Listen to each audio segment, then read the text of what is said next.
Hello guys, आप सभी कैसे हैं। आशा करती हूँ स्वस्थ होंगे, मस्त होंगे, अपने अपने कामों में व्यस्त होंगे। लचारी गाने जा रहे हैं, सुनना, लाइक शेयर सब्सक्राइब जरूर करना दोस्तों। अब चिटकल जोन हरिया चोरवई रखाई मोर कंगना। अब चिटकल जोन हरिया चोरवई रखाई मोर कंगना।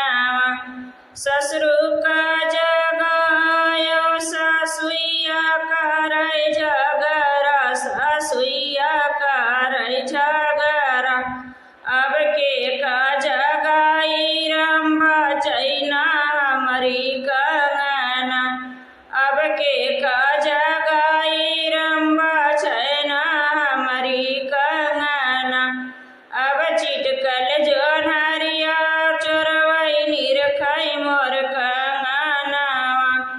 अब चिटकल जोन हरिया चोरवई रखाई मोर कंगना।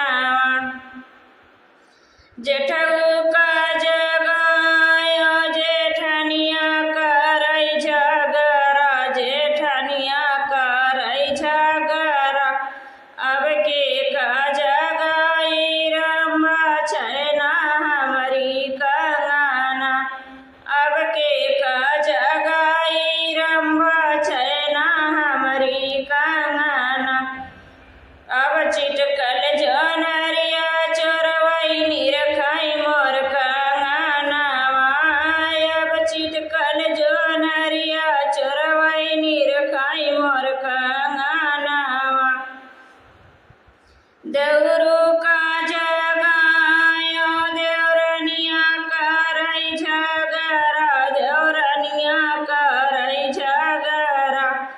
अब के का जगाई रंबा चैना हमारी कंगना। अब के का जगाई रंबा चैना हमारी कंगना। अब चिटकल जोन हरिया चोरवई रखाई मोर कंगना। अब चिटकल जोन हरिया चोरवई रखाई मोर कंगना। सैया का जगायो सावतिया करई झगड़ा, सावतिया करई झगड़ा।